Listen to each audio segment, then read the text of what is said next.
Hello everyone, আসসালামু আলাইকুম। আমি মোহাম্মদ রাশিদুল আমিন বিজয়, পড়াশোনা করতেছি যন্ত্রকৌশল বিভাগ রুয়েট। সো আজকে হচ্ছে আমার ডিপার্টমেন্টের একটা জুনিয়রকে নিয়ে আসছি, সেলিম। তো আমাদের এই পডকাস্টের আসলে উদ্দেশ্যটা হচ্ছে যে আমাদের পরবর্তীতে যারাই হচ্ছে এই অ্যাডমিশন লাইফে আসবে এবং অ্যাডমিশন লাইফটা আসলে কতটা টাফ এটা আমরা আসলে জানি। তো এটাকে কিভাবে ওভারকাম করা যায়, কিভাবে আসলে যারা চান্স পাইছে তাদের থেকে আসলে হচ্ছে মানে তাদের লাইফটা কেমন ছিল আসলে কলেজ থেকে শুরু করে ভার্সিটি পর্যন্ত। তো এইটাই আসলে হচ্ছে সবাইকে জানানোর মূল উদ্দেশ্য, এবং এটা জানার মাধ্যমে হচ্ছে আমরা মানে আশা করি যে পরবর্তী যারাই হচ্ছে এই ফেজগুলা অতিক্রম করবে তাদের জন্য একটু ইজিয়ার হবে। তাহলে একটু মনে হবে যে আচ্ছা এরকম করে যেহেতু ওই ভাই হচ্ছে যাইতে পারছে, তাহলে হয়তো বা আমারও মানে পসিবল জিনিসটা, আমারও চান্স পাওয়া সম্ভব। তো তোমরা অনেকেই হচ্ছে এবার ইঞ্জিনিয়ারিং প্রিপারেশন নিতেছো। তো ইঞ্জিনিয়ারিং প্রিপারেশন আসলে এক একজনের এক এক রকম হয়। তো আজকে হচ্ছে আমরা সেলিমের গল্পটা শুনবো যে সেলিম আসলে কিভাবে আজকের রুয়েটের মেকানিক্যালে আসলে পড়তেছে। তো সেলিম, তোর পরিচয় দে। আসসালামু আলাইকুম এভরিওয়ান, আমি Mohammad Selim Ali, department mechanical engineering, RUET. আচ্ছা, তো আমরা ফার্স্টে আসলে মানে সেলিমের থেকে শুনবো যে তুই যে হচ্ছে এখন বর্তমানে মেকানিক্যালে পড়তেছস, সেটা কি তুই হুদাই পড়তেছস নাকি হচ্ছে তোর প্যাশন ছিল আসলে এই সাবজেক্টের প্রতি? আচ্ছা, আমার হচ্ছে ছোটবেলা থেকে ইচ্ছা ছিল যে একটু ডাক্তার, জোরে বলিস। বাট ক্লাস 9-এর পর হচ্ছে আমার ইঞ্জিনিয়ারিং প্রতি এক প্যাশন হয়। ক্লাস 9 ওঠার পর তো করোনা হয়, ওই টাইমে স্কুল তো বন্ধ হয়ে যায়। এরপর হচ্ছে আমি অনলাইনে ক্লাস শুরু করি। অনলাইনে কিছু ভাই আছে, যেমন চমক হাসান ভাই, আশিকুজ্জামান রাসেল ভাই, পার্থপ্রতিম নাথ। এদের ক্লাস করার ফলে আমার সায়েন্স, ফিজিক্স, ম্যাথ এগুলোর প্রতি একটু আগ্রহ জন্মে। তো এরপর থেকে আমি যে ইচ্ছা হয় যে ইঞ্জিনিয়ারিং নিয়ে পড়াশোনা করবো। আচ্ছা আচ্ছা, তো তোর আসলে কলেজ জীবনটা কেমন ছিল? কলেজে যাইতি অথবা কলেজে তুই কেমন পারফর্ম করতি আসলে আচ্ছা, পরীক্ষাগুলোয়? আমার কলেজ ছিল সরকারি অ্যাডওয়ার্ড কলেজ পাবনা। তো আমি হচ্ছে কলেজে মানে আসার আগে পাবনার মনে হয় সবচেয়ে বিখ্যাত কলেজ হচ্ছে, মানে কি কাজ সবচেয়ে হ্যাঁ, বেশি নার্ড ছেলে মেয়ে পড়ে হচ্ছে পাবনা হ্যাঁ। কলেজে, না অ্যাডওয়ার্ডে? পাবনা অ্যাডওয়ার্ডে অনেক নাম্বার নিয়ে ভর্তি হওয়া লাগে। আমার এসএসসি মার্ক ছিল 1250। তো অ্যাডওয়ার্ড কলেজে সর্বনিম্ন মার্ক ছিল হচ্ছে 1224, যে ভর্তি হয়েছিল 1224? হ্যাঁ। বাইরে ভাই, টোটাল মানে 300 জন পড়াশোনা করতো।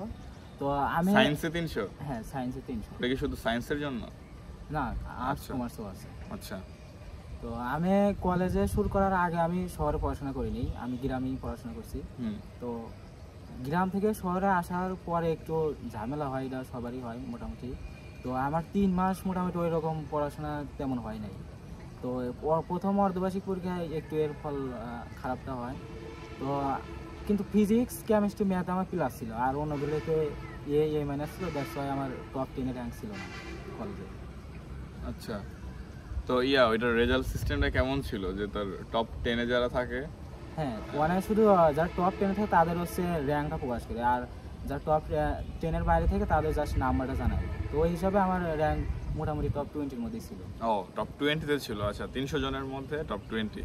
আর খুবই অ্যাডওয়ার্ড ভালো। কলেজে আপনার প্রথম 60 থেকে 70 জন আসলে অনেক ট্যালেন্টেড, মানে যারা হচ্ছে 60 থেকে 70 জন? হ্যাঁ, বাইরে ভাই, বহুত। তো মানে আপনার হচ্ছে বাংলা, ইংলিশ আর আইসিটি যারা একটু ভালো তাদের র্যাঙ্ক মোটামুটি আগে যায়। আর এছাড়া বাকি সব সাবজেক্ট হ্যাঁ, সবাই পারে মোটামুটি। ফিজিক্স, কেমিস্ট্রি, ম্যাথে মোটামুটি সবাই তুখোর।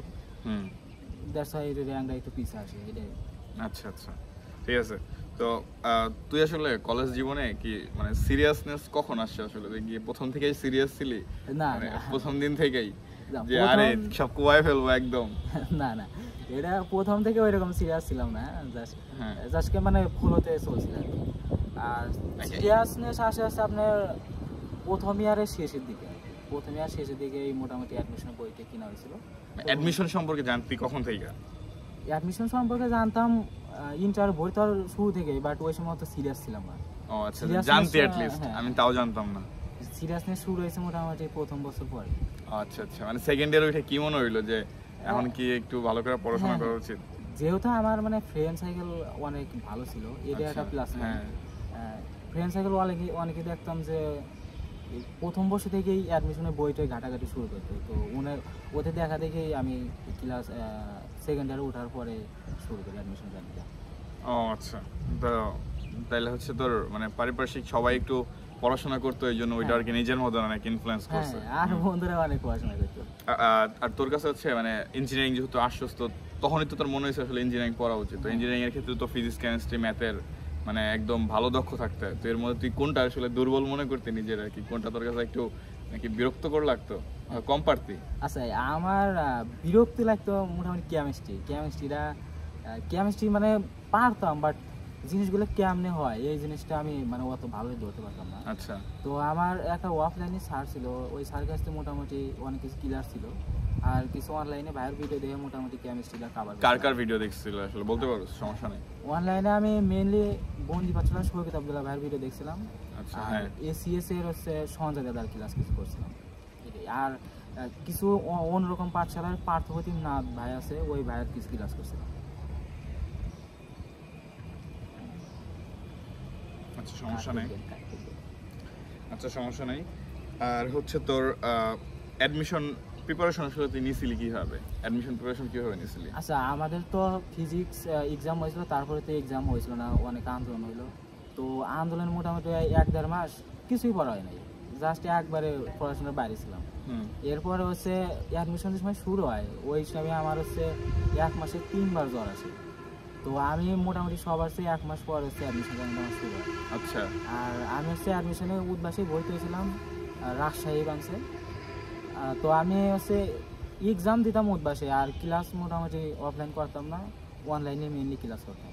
আর তুই কি হচ্ছে উদ্ভাসের ম্যারাথন ক্লাসগুলো করতি? তুই কি এসিএস এর হেল্প নাস নাই কোনোভাবে? হ্যাঁ, আমি অনলাইন ক্লাস বেশিরভাগই এসিএস করতাম। আচ্ছা। আর মানে কিছু সংখ্যা বাইরে গেলে হয়তো দেখতাম উদ্বাসের ভাইয়ের কনসেপ্ট বেশি ক্লিয়ার থাকলে আমি উদ্বাসীতে করতাম আর কি, মানে মেনলি মোটামুটি মিলাটে পড়তাম। আচ্ছা।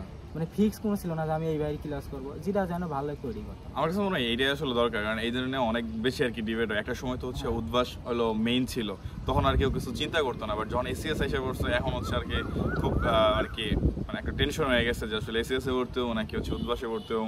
তো এটা আসলে তুমি নিজেই আসলে বুঝবা 2-3টা ক্লাস করলে যে কোনটা আসলে তোমার জন্য সুইট করতেছে। তো অনেকে উদ্ভাসে পড়েও হচ্ছে চান্স পাইতেছে, আবার অনেকে এসিএস এ পড়েও চান্স পাইতেছে। তো আসলে তুমি না কইরাও চান্স পাইতেছে। তো এটা আসলে যে কোনো ভাবেই পসিবল যদি আসলে তোমার কি বলে গাইডলাইন্সটা থাকে। দেন হচ্ছে তোর অ্যাডমিশন প্রিপারেশন তো তুই আসলে বললি যে কোচিং এর থেকে নিয়েছিলি, তোর অ্যাডমিশন জার্নিটা আসলে শুরু থেকে শেষ পর্যন্ত কেমন ছিল?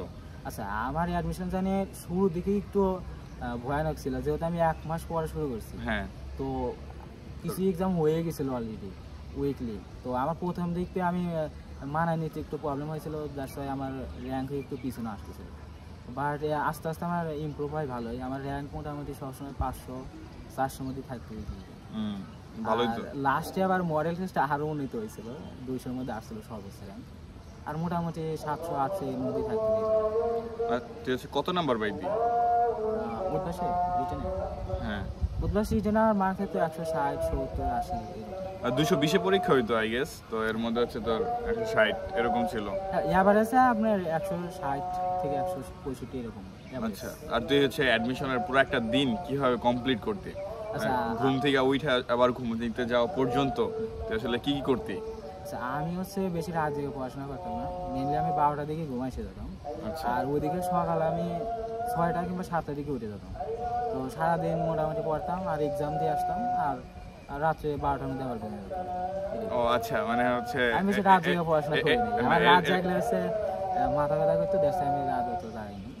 আচ্ছা, বাট এটা খুবই হচ্ছে মানে আনকমন একটা কি বলে লাইফস্টাইল তোরটা, কারণ বেশিরভাগই হচ্ছে অ্যাডমিশন টাইমে আইসা ওরা হচ্ছে মানে গভীর রাত 3টা-4টা পর্যন্ত পড়ে, তারপর হচ্ছে অনেক দেরি করে উঠে ক্লাস করে, এরপর আবার হচ্ছে পরে মানে এরকম ভাবে যায়। বাট তোরটা আসলে মানে খুবই কি বলে আইডিয়াল, যেটা আসলে হওয়া উচিত সেটাই ভালো, এটা ভালো। আর তোর আসলে ড্রিম ইউনিভার্সিটি কি ছিল? আর আচ্ছা আমার ড্রিম ইউনিভার্সিটি আমার ড্রিম সাবজেক্ট ছিল মেইনলি, যেহেতু আমি অ্যারোডাইনামিক্স নিয়ে পড়তে চাইতাম। তো আমার ড্রিম সাবজেক্ট ছিল মেকানিক্যাল ইঞ্জিনিয়ারিং। ও আচ্ছা। তো মেকানিক্যাল ইঞ্জিনিয়ারিং যেহেতু পছন্দ ছিল প্রথম, তো বইটি ইচ্ছা ছিল যে বইটি পড়বো, যেহেতু উদ্বাসের র্যাঙ্কও ভালোই থাকতো। তো আশা ছিল হয়তো বইটা আসবে, বাট বইটা আনফর্চুনেটলি আসে নাই। তো তারপরে বইটার কিছুক্ষণ পরেই তো রুয়েটের রেজাল্ট পাই, তো রুয়েটের র্যাঙ্ক দেখে ভাবলাম তো মেকানিক্যাল আসবে, তো দ্যাটস আর ওই রকম মন খারাপ হয়নি। আচ্ছা, বাট বুয়েট না পাওয়ার আসলে ওই দিনটা কেমন ছিল আসলে? আচ্ছা ওখানে মন খারাপই তো, মানে বেশি টাইম পাইনি। বুয়েটের রেজাল্টের হয়তো 2-3 ঘন্টা পরে এসে রুয়েটের রেজাল্ট দিয়েছে। ও আচ্ছা ইনস্ট্যান্ট। হ্যাঁ ব্যাপারটা কি মন খারাপ করার সময়ই পাই নাই আরে ভাই। আর তার আগে হচ্ছে আমার হচ্ছে কুয়েতে রেজাল্ট ছিল, তো কুয়েতেও চান্স পাইছিলাম। আর আবার চুয়েটে এক্সাম দিয়েছিলাম, চুয়েটে হয়েছিল। তো আমার ইচ্ছা ছিল যে ইঞ্জিনিয়ারিং যেহেতু পড়বো একটা না একটা হয়ে যেত, মানে চান্স যেহেতু পাইছিলাম তো আর অত প্রেশার ছিল না। আর তোর আসলে তুই সবার আগে রেজাল্ট পাইছিস কোনটা? কুয়েতে। কুয়েটের। তো কুয়েটের রেজাল্ট পাওয়ার পরে আসলে চান্স পাওয়ার ওই উপলব্ধিটা কেমন? এই যে একটা অ্যাডমিশনের আনসার্টেনিটি থাকে যে আমি কি চান্স পাবো কি পাবো না, অনেক ভালো স্টুডেন্ট হচ্ছে চান্স পাইতেছে না, আবার অনেক খারাপও চান্স পাইতেছে, মানে তোর ওই মুভমেন্টটা কেমন ছিল যখন কুয়েটের ফার্স্ট রেজাল্ট দেখছো যে হ্যাঁ চান্স পাইছি, নাকি তুই কনফিডেন্ট ছিলি যে আরে আমি তো পাবোই, মানে এটা তো নর্মাল? আচ্ছা, কুয়েত হচ্ছে আমার প্রথম এক্সাম ছিল। তো প্রথম এক্সামে আমি বেশ কিছু ভুল করছিলাম। তো প্রথম হচ্ছে আমরা খুলনায় যত পরীক্ষা দেওয়া লাগছিল, তো পরীক্ষা মিনিমাম একদিন আগে যাওয়া উচিত খুলনায়। তো আমরা গিয়েছিলাম পরীক্ষা দিতে, মানে রাত হয়েছিল যাইতে, ওই রাতে কিছু ঘুমায় নাই। তো সকালে এক্সাম দিতে গেছি, আমাদের বেলায় তো কেমিস্ট্রি কোশ্চেন একটু হার্ড ছিল, তো আমি শুরুই করছিলাম কেমিস্ট্রি দিয়ে। তো এক্সাম কেমিস্ট্রি মোটামুটি ভালো হয়েছিল না, আর ওদিকে ফিজিক্স আর ম্যাথ মোটামুটি ভালো হয়েছিল। মানে আশা করছিলাম হয়তো সিট পাইতেও পারি বা নাও পাইতে পারি, মানে আর সাইটেনিটি একটু ছিল। বাট রেজাল্টের দিন দেখলাম হ্যাঁ চান্স পাইছি, মোটামুটি ভালো সাবজেক্টে আসছিল প্রথম দিকেই। তো তারপরে ভালোই লাগছিল আর কি। আর আমার মা বাবা অনেক খুশি হয়েছিল যে চান্স মোটামুটি এক জায়গা তো হয়েছে। সেটাই, এটা খুবই আসলে মানে প্রথম যেটাই ইচ্ছা থাকুক আর না থাকুক, পাবলিকের যে কোনো একটা যেটার প্রথম রেজাল্ট নেয় ওটার চান্স পাওয়ার যে আসলে অনুভূতিটা এটা আসলে বইলা প্রকাশ করার মতো না। আর যতগুলো পরীক্ষা ছিল সবগুলোই তো চান্স হয়েছিল, তাই না? তো এটা আসলে মানে একটা প্যাটার্ন যে যারা চান্স পায় ওরা সব জায়গায় চান্স পায়। তো ভালো, জিনিসটা ভালো। আর এখন আসলে তোর তো এখন রুয়েটে পড়তেছস, থাকতেছস, আসলে ক্যাম্পাস লাইফটা আসলে কেমন লাগতেছে? আচ্ছা, রুয়েটে মানে রুয়েটের অবস্থা কেমন এটা সবাই জানে, যেহেতু রাজশাহী শহরটা কেমন বাংলাদেশে এটা সবাই জানে। তো এত পরিষ্কার পরিচ্ছন্ন শহর, তারপর হচ্ছে রুয়েটের মানে বড় ভাইরা যে হেল্পফুল এটা মানে বলার ভাষা নাই। বিশেষ করে রুয়েটের একটা কালচার আছে, রুলমেট কালচার। তো প্রথমে যারা আসে তাদের গাইডলাইন্স, তারপরে এডুকেশনের যে জিনিসপাতি লাগবে সব কিছু রুলমেট ভাইরাই সরবরাহ করে।